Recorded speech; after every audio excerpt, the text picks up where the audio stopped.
Okay, this is a video for the front fuel filter. This is a 2015 Dodge Ram with it's a 2500 with the diesel engine. And since I'm the only one here, this is going to be me trying to video this by myself, so it might be a little bit sketchy.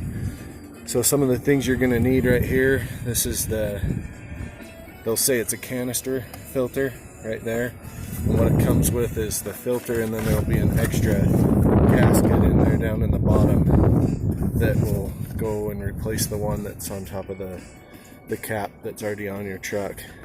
The other thing you'll need, some people have said 1 1/8 inches. I'm using a 28 millimeter wrench, and some of the videos, it shows you using one of these big old complex Dilios with a big extender in order to get this cap off, but I've had more luck just going straight with a wrench on there. But anyways, it's fairly simple. So right down in there, hopefully you can see it. You will once I get the wrench on. But this thing right here, this is your front fuel filter. Now up towards the front there is a drain that is this yellow, if it'll show up in focus, it's that yellow twist right there that you can drain the fuel from here out onto the ground or into your bucket.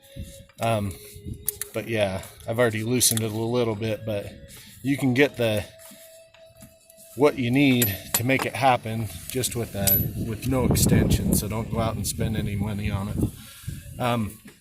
I also, these little bowls right here, so like for the back one, if you're planning on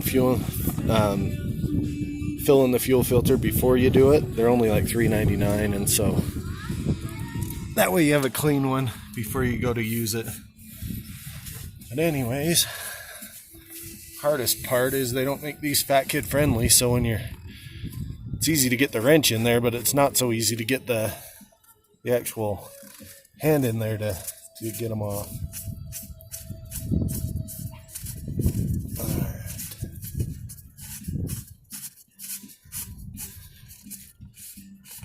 And so again, like I said, this is just the front fuel filter. I'll make another video to do the back one, but it's just me here right now. I don't have one of my kids that can help me with it. So right there's your canister, and that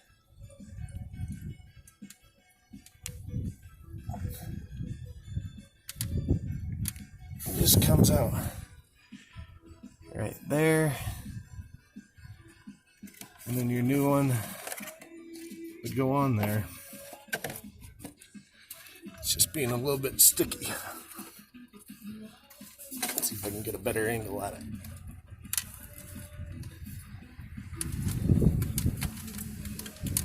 There we go. So it's creates a little bit of a vacuum and makes it kind of a pain in the butt. But pretty straightforward. It comes out, and there we go.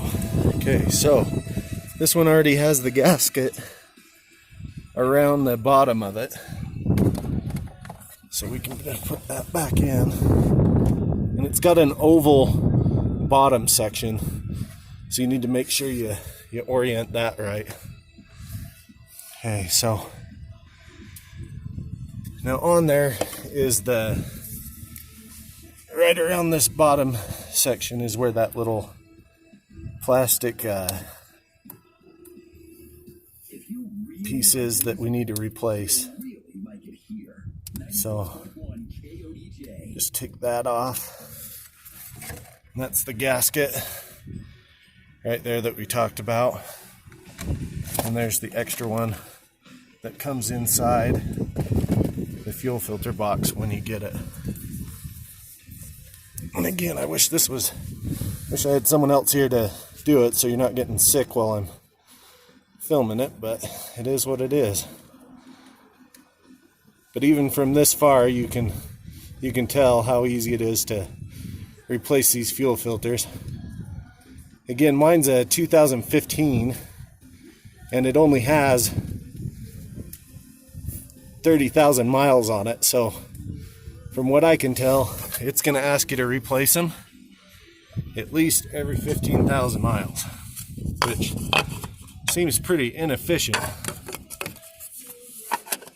from my standpoint. But so then we're just going to go hand tight on this filter, getting it back on, and then everything's plastic on it, so don't get too carried away. You just want to tighten it down until it's tight, not past that point. Okay, there we go.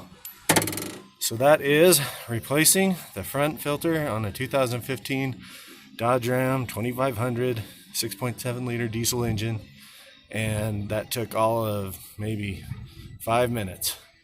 Now this should also be the same on like 2014 through 2016. But yeah, if you have any questions, you can leave them in the comments. I won't know the answers to it, but you're welcome to leave them there. Anyways, thanks for watching. And again, these are just videos that I've struggled with, and so once I learned how to do it, I figured I'd make a video so someone else didn't have to. Now, one of the things that you need to know at the end of this is, though, that they don't say in a lot of the videos, is your truck will prime it. So when it goes through the little, you turn your key on and it goes through that little click, click, click phase, it's priming these things. Sometimes it takes more than one time. So it can take up to 4 times, and just crank it over, go through the cycles a couple times, and eventually it'll bleed the air out and you'll be able to start your truck. I got a little butt puckered there the first time I did it because it took about 3 times, especially when you're doing 2 fuel filters. Filling the rear fuel filter, it does help a little bit, but yeah, look for the other video as far as figuring out the rear filter. But yep, hope it works out for you.